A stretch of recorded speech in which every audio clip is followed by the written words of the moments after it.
ಇನ್ನು ಯುದ್ಧಕ್ಕೆ ಬಿದ್ದಿಲ್ಲ ಬ್ರೇಕ್. ಡೊನಾಲ್ಡ್ ಟ್ರಂಪ್ ಕುತಂತ್ರ ಇರಾನ್ನ ಪೂರ್ವ ಅಜರ್ಬೈಜಾನ್ನಲ್ಲಿ ಕ್ಷಿಪಣಿ ದಾಳಿಯನ್ನು ನಡೆಸಿರುವಂಥದ್ದು.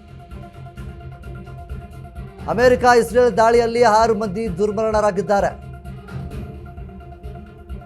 ಇರಾನ್ನ ಪೂರ್ವ ಅಜರ್ಬೈಜಾನ್ನಲ್ಲಿ ಕ್ಷಿಪಣಿ ದಾಳಿ, ಅಮೆರಿಕ ಮತ್ತು ಇಸ್ರೇಲ್ ದಾಳಿಯಲ್ಲಿ 6 ಮಂದಿ ದುರ್ಮರಣರಾಗಿರುವಂಥದ್ದು. ಜನವಸತಿ ಪ್ರದೇಶದ ಮೇಲೆ ದಾಳಿ ಮಾಡಿರುವ ಅಮೆರಿಕ ಡ್ರೋನ್ ಅಟ್ಯಾಕ್ನಲ್ಲಿ 9ಕ್ಕೂ ಹೆಚ್ಚು ಜನರಿಗೆ ಗಂಭೀರವಾದಂತಹ ಗಾಯಗಳಾಗಿವೆ. ಲೆಬನಾನ್ನ ರಾಜಧಾನಿ ಬೈರುತ್ ಮೇಲೂ ಕೂಡ ಕ್ಷಿಪಣಿಯ ಸುರಿಮಳೆ. ಇನ್ನೊಂದು ಕಡೆ ಬೈರುತ್ನ ದಕ್ಷಿಣದಲ್ಲಿರುವಂತಹ ನಗರಗಳು ಕೂಡ ದಗದಗಿಸ್ತಾ ಇದೆ. ಇಸ್ರೇಲ್ ಕ್ಷಿಪಣಿ ದಾಳಿಯಲ್ಲಿ 2 ನಾಗರಿಕರು ಕೂಡ ಸಾವನ್ನಪ್ಪಿರುವಂಥದ್ದು. 5 ದಿನ ಯುದ್ಧಕ್ಕೆ ಬ್ರೇಕ್ ಹಾಕಿದ್ರು ಇರಾನ್ ಮೇಲೆ ದಾಳಿಯನ್ನು ನಡೆಸಿದ್ದಾರೆ. ಟೆಹರಾನ್ನಲ್ಲಿರುವಂತಹ IRGC ಗುಪ್ತಚರ ಕೇಂದ್ರ ಅದನ್ನು ಕೂಡ ಹುಡಿಸಿಪಡಿದ್ದಾರೆ. IRGC ಮೇಲೆ ದಾಳಿ ಮಾಡಿರೋದಾಗಿ ಹೇಳಿದೆ ಇಸ್ರೇಲ್. ಬ್ಯಾಲಿಸ್ಟಿಕ್ ಕ್ಷಿಪಣಿ ಸಂಗ್ರಹಣಾ ಸೌಲಭ್ಯಗಳು ಅಲ್ಲೂ ಕೂಡ ದಾಳಿಯನ್ನು ಮಾಡಿದ. ವಿವಿಧ ಸರ್ಕಾರಿ ಕಟ್ಟಡಗಳನ್ನು ಒಡೆದು ಹಾಕಿದೆ. ಯುದ್ಧಕ್ಕೆ ಬಿದ್ದಿಲ್ಲ ಬ್ರೇಕ್. ಡೊನಾಲ್ಡ್ ಟ್ರಂಪ್ ಅವರ ಕುತಂತ್ರ ಇದು. ನೋಡಿ, ನಿನ್ನೆಯ ದಿವಸ ಡೊನಾಲ್ಡ್ ಟ್ರಂಪ್ ಅವರು ಒಂದು ಅಧಿಕೃತವಾಗಿ ಒಂದು ಪೋಸ್ಟನ್ನು ಮಾಡಿರ್ತಾರೆ. ಆ ಒಂದು ಪೋಸ್ಟ್ನಲ್ಲಿ ನಾವು ಇರಾನ್ ಅವರು ಮಾತುಕತೆಯನ್ನು ಮಾಡಿಕೊಂಡಿದ್ದೇವೆ ಅನ್ನುವಂತಹ ರೀತಿಯಲ್ಲಿ ಬರೆದುಕೊಂಡಿರ್ತಾರೆ. 5 ದಿನಗಳ ಕಾಲ ಇನ್ನು ಮುಂದೆ ನಾವು ಯಾವುದೇ ಕಾರಣಕ್ಕೂ ದಾಳಿಯನ್ನು ಮಾಡೋದಿಲ್ಲ ಅನ್ನುವಂತಹ ನಿಟ್ಟಿನಲ್ಲಿ ಯುದ್ಧ ಒಂದು ಕಡೆಯಿಂದ ನಾವು ನೋಡೋದಾದರೆ ಕದನ ವಿರಾಮವನ್ನು ಇಂಡೈರೆಕ್ಟ್ ಆಗಿ ಘೋಷಣೆ ಮಾಡಿದ್ರು ಅಂತಾನು ಕೂಡ ಹೇಳ್ಬೋದು ಡೊನಾಲ್ಡ್ ಟ್ರಂಪ್ ಅವರು. ಆದರೆ ಇದೀಗ ನಿನ್ನೆ ಹೇಳಿದ್ದೇ ತಡ 5 ದಿನಗಳು ಅಂತ ಹೇಳಿದ್ರು. ಇನ್ನು 1 ದಿನವೂ ಕೂಡ ಪೂರೈಕೆ ಆಗಿಲ್ಲ. ಆಗಲೇ ಇರಾನ್ನ ಮೇಲೆ ಜಂಟಿ ದಾಳಿಯನ್ನು ಅಮೆರಿಕ ಮತ್ತು ಇಸ್ರೇಲ್ ಮಾಡಿರುವಂಥದ್ದು. ಸಾಕಷ್ಟು ಪ್ರದೇಶಗಳ ಮೇಲೆ ಈಗಾಗಲೇ ಇಸ್ರೇಲ್ ಆಗಿರ್ಬೋದು, ಅಮೆರಿಕ ಆಗಿರ್ಬೋದು ಕ್ಷಿಪಣಿ ದಾಳಿಗಳನ್ನು ಮಾಡಿದೆ. ಇದೇ ಡೊನಾಲ್ಡ್ ಟ್ರಂಪ್ ಅವರ ಕುತಂತ್ರ ಬುದ್ಧಿ ಅಂತಲೇ ಹೇಳ್ಬೋದು. ಯಾಕೆ ಅಂತಂದರೆ ಅವರು ಒಂದು ಕಡೆ ಸ್ಟ್ರಕ್ ಆಗಿರುವುದಿಲ್ಲ.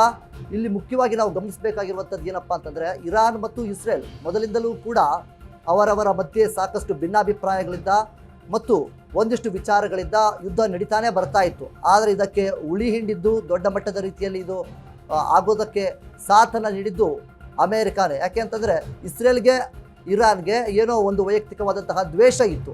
ಆದರೆ ಇದರಲ್ಲಿ ಎಂಟ್ರಿ ಆಗುವಂತಹ ಅವಶ್ಯಕತೆ ಅಮೇರಿಕಾಗೆ ಇರಲಿಲ್ಲ. ಆದರೂ ಸಹಿತ ಇಸ್ರೇಲ್ಗೆ ಸಪೋರ್ಟ್ ಮಾಡಿ ಇರಾನ್ನ ಒಡೆದುರುಳಿಸುವುದಕ್ಕೆ ಪ್ರಯತ್ನವನ್ನು ಪಡಿತು ಅಮೇರಿಕ. ಆದರೆ ಕೇವಲ ಏನು 1 ವಾರ ಅಥವಾ 2 ವಾರಗಳಲ್ಲಿ ಯುದ್ಧ ನಿಲ್ಲುತ್ತೆ ಅನ್ನುವಂತಹ ನಿರೀಕ್ಷೆಯಲ್ಲಿ ಅಮೇರಿಕ ಇತ್ತು. ಇರಾನ್ನ ಒಂದು ಏನು ಸರ್ವೋಚ್ಚ ನಾಯಕ ಕೂಡ ಹತ್ಯೆ ಆದರು. ಅದಾದ ನಂತರ ಏನೆಲ್ಲ ಒಂದು ಬದಲಾವಣೆಗಳು ಆದವು. ಸಾಕಷ್ಟು ಪ್ರತೀಕಾರದ ದಾಳಿಗಳನ್ನು ಕೂಡ ಇರಾನ್ ಮಾಡ್ತಾನೆ ಬಂತು. ಅಮೇರಿಕ 1 ದಿನವೂ ಕೂಡ ಯೋಚನೆ ಮಾಡಿರಲಿಲ್ಲ ಈ ರೀತಿಯಾದಂತಹ ಇರಾನ್ ಇಷ್ಟು ದಿನಗಳ ಕಾಲ ಸುದೀರ್ಘವಾಗಿ ಯುದ್ಧವನ್ನು ಮಾಡ್ತಾನೆ ಬರುತ್ತೆ ಅಂತ. ನಾವು ಇನ್ನೊಂದು ಕಡೆಯಿಂದ ನಾವು ನೋಡೋದಾದರೆ ಇರಾನ್ 1980ರಿಂದಲೂ ಕೂಡ ಸಾಕಷ್ಟು ಶಸ್ತ್ರಾಸ್ತ್ರಗಳನ್ನು ಮತ್ತು ಡ್ರೋನ್ಗಳನ್ನು, ಕ್ಷಿಪಣಿಗಳನ್ನು ಎಲ್ಲವನ್ನೂ ಕೂಡ ಶೇಖರಿಸಿಕೊಳ್ತಾ ಇತ್ತು. ಅಂದರೆ ಸ್ಟಾಕ್ ಮಾಡ್ಕೊಂಡು ಇಟ್ಕೊಳ್ತಾ ಇತ್ತು. ಯಾವುದೇ ಸಮಯದಲ್ಲಿ ಯುದ್ಧ ಆದರೂ ಸಹಿತ ಸಾಕಷ್ಟು ದಿನಗಳವರೆಗೆ ಆ ಯುದ್ಧದ ಶಸ್ತ್ರಾಸ್ತ್ರಗಳು ಬಳಕೆ ಆಗಬೇಕು ಅನ್ನುವಂಥ ನಿಟ್ಟಿನಲ್ಲಿ ಕಂಟಿನ್ಯೂಸ್ ಆಗಿ ಸ್ಟಾಕನ್ನು ಮಾಡ್ಕೊಳ್ತಾ ಇತ್ತು. ಇದರ ಒಂದು ಪರಿಣಾಮ ಈಗ ಅಮೇರಿಕ ಎಚ್ಚೆತ್ತುಕೊಂಡಿರುವಂಥದ್ದು. ನಿನ್ನೆ ದಿವಸ ಏನು ಒಂದು ಪೋಸ್ಟನ್ನು ಮಾಡಿದ್ರು, ಆ ಒಂದು ಪೋಸ್ಟ್ ಅವರೇ ಮುಖಭಂಗ ಮಾಡಿಕೊಂಡಿರುವಂತಹ ರೀತಿಯಲ್ಲಿ ಕಾಣುತ್ತೆ. ಯಾಕೆ ಅಂತಂದರೆ ನಿನ್ನೆ ಆ ರೀತಿ ಪೋಸ್ಟ್ ಮಾಡಿ ಈಗ ಮತ್ತೆ ದಾಳಿಯನ್ನು ಮಾಡಿದ್ದಾರೆ.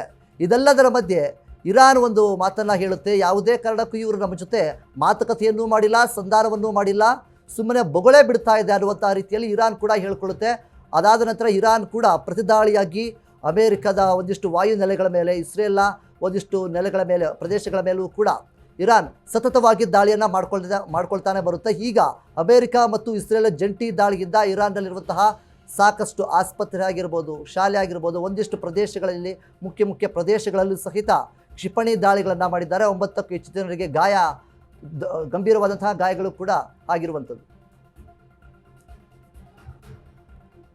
ಡಯಾಬಿಟಿಸ್ಗೆ ಮೆಡಿಸಿನ್ ತಗೊಂಡು ಶುಗರ್ ಕಂಟ್ರೋಲ್ನಲ್ಲಿದ್ದೀರಾ? ಆದ್ರೆ ಸತ್ಯ ಏನ್ ಗೊತ್ತಾ? ಅವು ರಕ್ತದ ಶುಗರ್ ಲೆವೆಲ್ ಅನ್ನ ಕಡಿಮೆ ಮಾಡ್ತವೆ ನಿಜ, ಆದ್ರೆ ದೀರ್ಘಕಾಲದವರೆಗಲ್ಲ. ಹೃದಯ, ನರಮಂಡಲ, ಕಿಡ್ನಿ, ಲಿವರ್ ಮೇಲೆ ಒತ್ತಡ ಬೀರುತ್ತೆ. ಒಂದು ಹೋಗಿ ಇನ್ನೊಂದಾಗುತ್ತೆ.